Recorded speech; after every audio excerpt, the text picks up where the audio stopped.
Hi, welcome back to the channel, and welcome if you're new. My name's Oliver. My wife Pam and I love to travel, and we've travelled a lot before, and we've decided to keep on travelling now we've got our little one.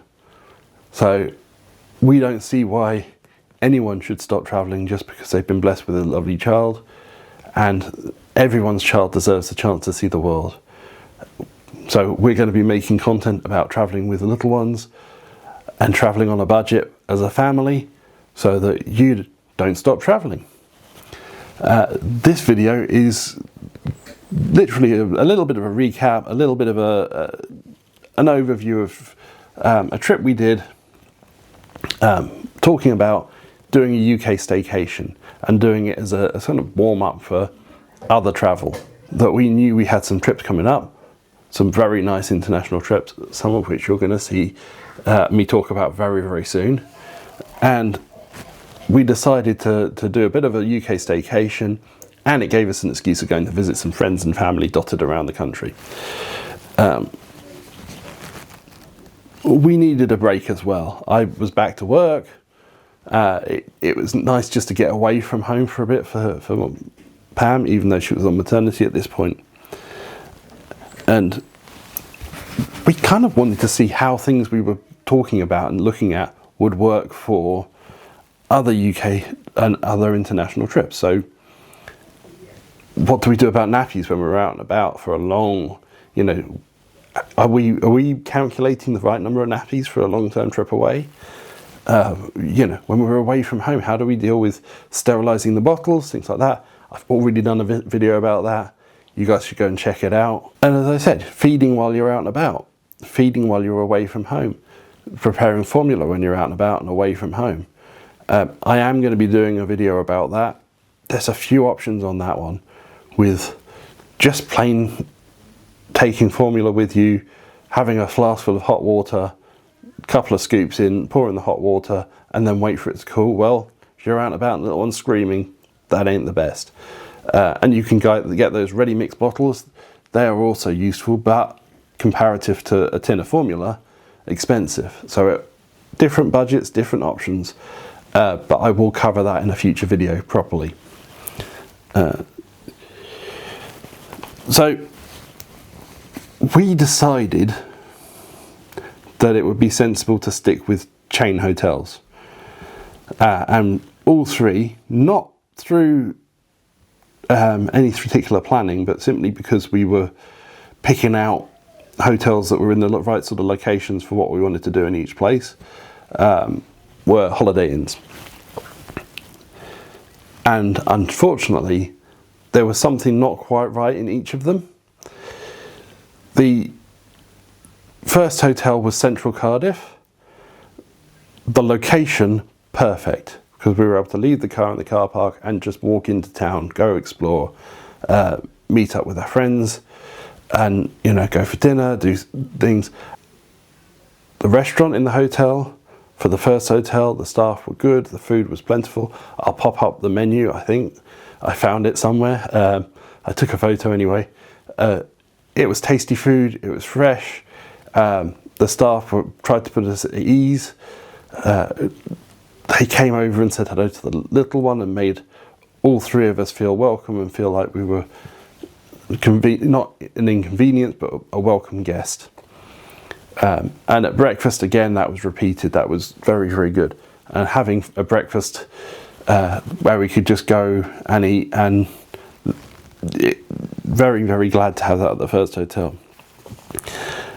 The unfortunate thing with the first hotel, got to the room, having driven quite a way, walked into the room, no cot, and there were two put you out beds in there. So they clearly set it up for a family of 4.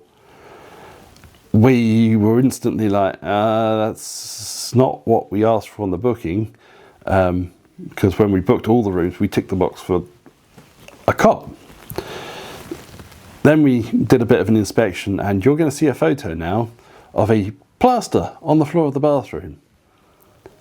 I'm very sorry about that, but I have to be honest, that was my first impression of the hotel and of this room, and it soured my view of the rest of the hotels on the rest of the trip. You shouldn't find your room still dirty when you arrive. Hats off to the staff. They came, they cleaned up, they made good on the room. They swapped out the beds for the cot and were apologetic, but there was no kind of, oh, well, we'll not money but off, we'll put something behind the bar for you. Nothing like that happened.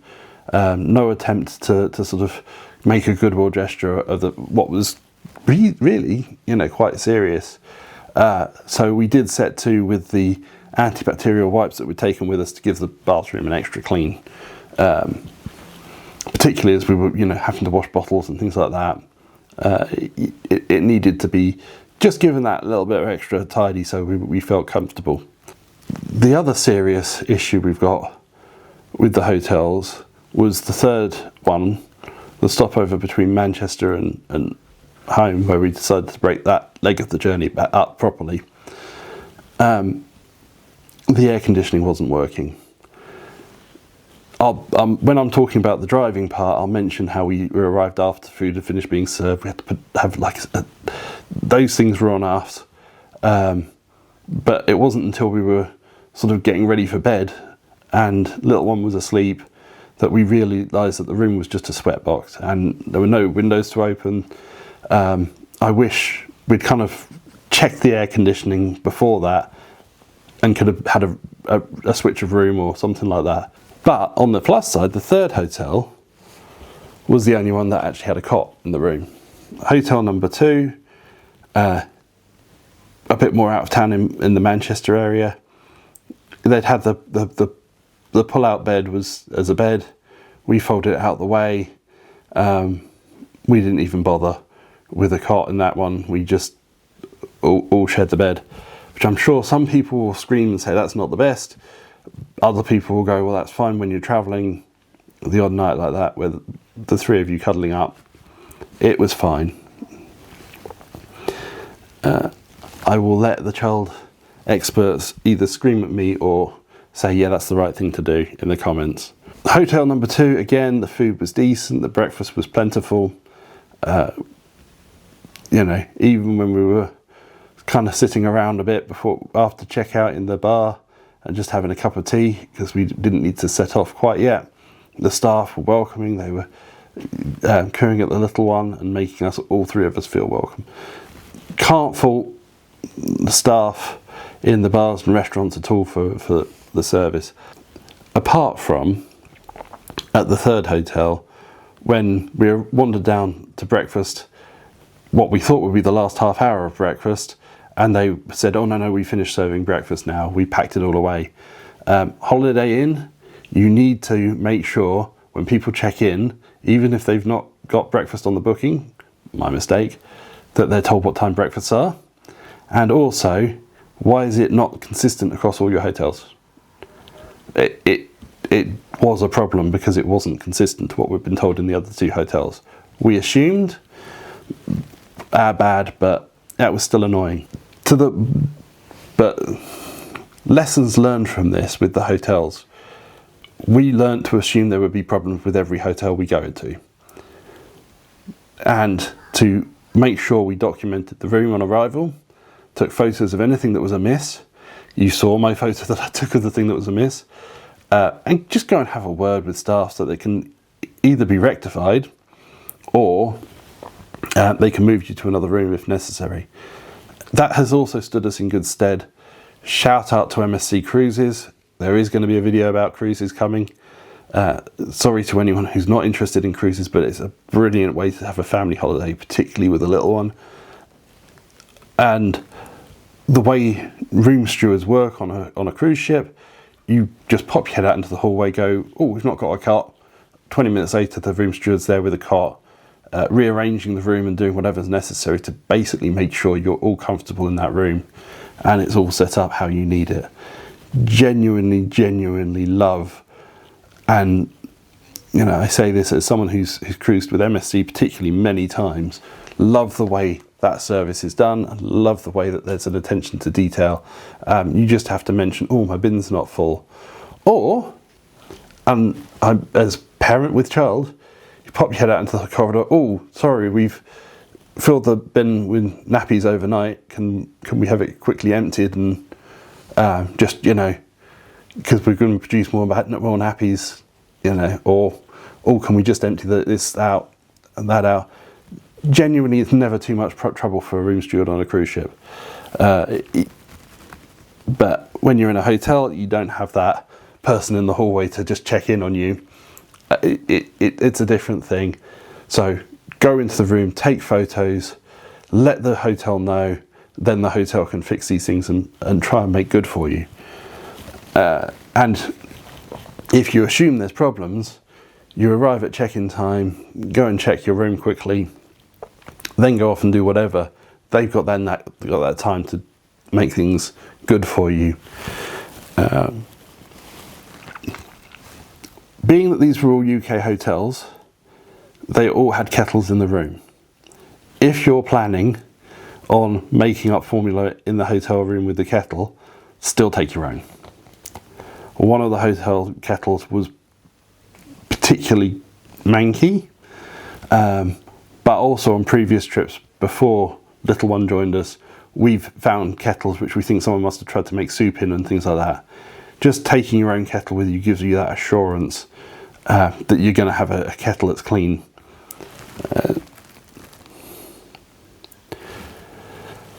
Okay, driving long distance. This could be a video on its own, honestly.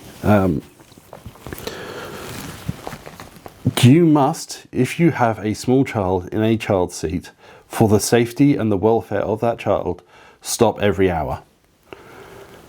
So when you're planning your trip from Land's End to John O'Groats and you think, I've driven this in the day before, right, okay, well, take the time you think you're going to take, double it. Simply double it. That's it. If it says 3 hours on Google Map, assume you're going to be taking 6. Because you're going to need to stop every hour to get the little one out of the seat, let them wriggle around, check the nappy, check they're all good, check they're not hungry, visit the facilities yourself. Your little one might be one of those lovely children who just sleeps when you're driving.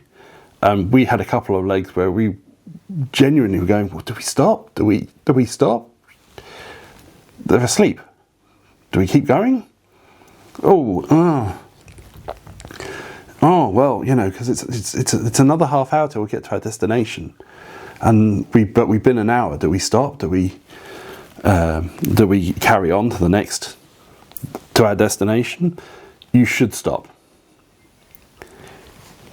Partly because you don't know what traffic's coming down the road. You might hit some traffic. Your half hour in your mind might actually be an hour because you get stuck in something, or rush hour traffic builds up, and not always going to see awareness of that. It's not healthy for the child to be in the chair that long, and the driver needs their breaks. If that little one wakes up and starts crying and getting annoyed, that is the most exhausting type of driving you can do. You will need a break. You will need a break. So having that break effectively in advance just helps a little bit. The other thing I'm going to give an honourable mention here is check those posted times in car parks. We fell foul of this. We stopped somewhere which was actually near home, and we'd stopped before, and they'd shortened the allowable time in the car park by half an hour. We overstayed by 10 minutes, not realising, and had to appeal it and complain about it. But always double check those signs. They're not all 2 hours.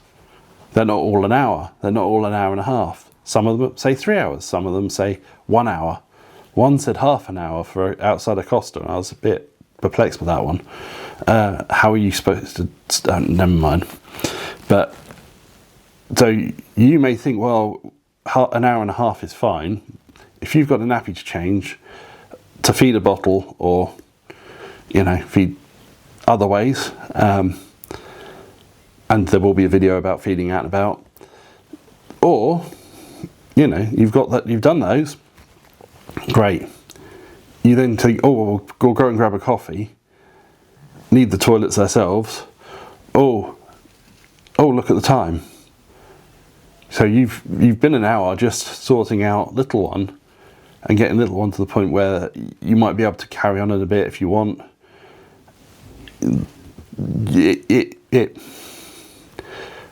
It seems to be what you think will take you 20 minutes of just, oh yeah, feed a bottle, do the nappy, right, let's go grab a coffee. You've been there an hour. You've lost a lot of the time that you thought you had posted, so it's worth just going, okay, well, let's either multitask. One of you goes grabs a coffee, the other one feeds and nappy changes and comforts, and then you can both visit the facilities as needed. Or, you know, you've got that other option entirely of we're just going to stop, see to the little one and go because time. It's better that than necessarily getting a ticket. Or you might go, well, you know what, I'm just going to suck it up and have that ticket. And that's an option also if you really need that. Right, but just assume not all the services are created equal on their waiting times, on their stopping times. Another worthy thing to think about, when you pack your car, you need to make sure you've got nappies and things like that are just handy. If you burn through what's in the nappy bag, and same with formula, same with wipes and things like that, if you've gone through what you've got to hand in the nappy bag, you're going to want to have those extra supplies easy to hand at the top of the car. If you've got a big boot full of suitcases and all the rest of it, and the nappies are right at the bottom because that's the first thing you thought to pack to make sure you had them, you will find they're in the wrong place. I was lucky, I was able to squeeze my hand through to grab additional nappies, but after that I made sure they were fairly near the top. You should do the same with toolkits and things like that. You know, if you've got any problems when you stop, like, you know, flat tire or and need to inflate your tire, just make sure those things are easy to get to as well. Particularly if you're traveling in Europe, you've got the breakdown kit of the triangle and things like that. Just make sure they're easy to get to. The same as we did with the nappies after that. Another thing worth thinking about, and this is where I'll go back to that third hotel on our road trip. And let me talk about sort of what we did driving wise a bit more here as well. We drove from home over to Cardiff, did our overnight, a couple of nights there, had a nice day out, etc. Drove on up, very slow meandering drive, back roads, a lot of it up to that Manchester area. Did a couple of nights there and decided that the way back we'd break it up with the stop in a hotel. And then on that last leg back, we actually planned to stop at the Bicester shopping village because we knew we can go, you know, Pret or wherever, have a nice long lunch, relax, and a proper stretch out about halfway on the route back from the third hotel. On the leg from Cardiff up, we got caught in a little bit of rush hour traffic. On the leg into Cardiff, we just got caught in normal traffic build up that you get with any major city. That penultimate leg from Manchester though, we left at probably the wrong time because we got caught in their rush hour traffic, and I think maybe some football related traffic and other traffic trying to get to places, because we got stuck in some very slow moving, meandering, difficult traffic. It took us quite a while, and it meant that we ended up not able to get to somewhere to stop for more time, for longer than we would have liked, and meant we had to put a couple of extra little stops in of just pulling up somewhere and getting out and stretching for the little one. It was miles from being ideal. So just watch what times you're going to be on the road. Think about what times you're hitting places where there's likely to be rush hour.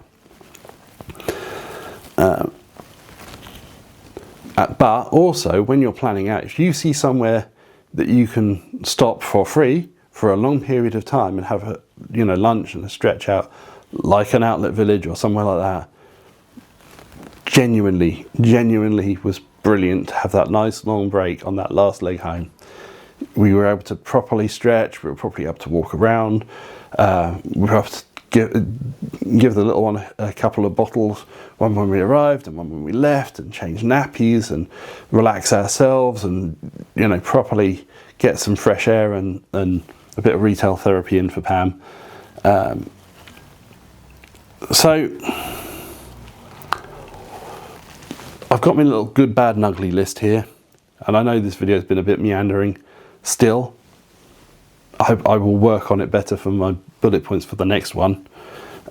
Good, bad and ugly. What was good? The longer stops, like the Bicester Village that I just mentioned, absolutely brilliant. Being able to go, okay, well, we've got short stops, great, but we've got some longer stops, and having that, not trying to attempt all the way back in one hit, but going, you know what, we're going to pop a hotel overnight in there. Just to kind of go, well, it's going to double the time that it says on Google Maps because we're going to need lots of stops. Okay, let's put an overnight in.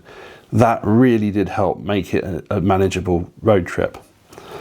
Our plans for bottle cleaning with the sterilizer tablets, see the other video, that worked brilliantly, to the point where that's what we've done ever since. Being central to Cardiff with that first hotel, that was very good. The location was brilliant. What was bad? Rooms not being right and not being ready. Getting caught in traffic, that was bad. And the problems we had with the breakfast in the third hotel and dinner in the third hotel because of arriving late because of the traffic, those things just soured our view of the last hotel, probably even more unfairly than complaining about the air conditioning not working. And I'm finishing with an absolute ugly, that plaster on the bathroom floor. It's inexcusable. Yeah, that was a nasty way to start the trip. So, thank you for watching. Hopefully you like and subscribe to this channel. There are more videos coming. I am trying to stick to a fortnightly release. The next video, I can't remember what it's going to be about. There are videos coming about going on a cruise and why it's a great family holiday. Our experiences travelling to Rome, and also, nappies out and about and feeding out and about. I've got a list of about 30 things that we've planned videos on already. So hopefully you guys will keep coming back. I'll keep trying to record these videos and try and edit them together in a way that doesn't make me seem like I ramble on like a deranged person. Thank you for watching, and see you again soon.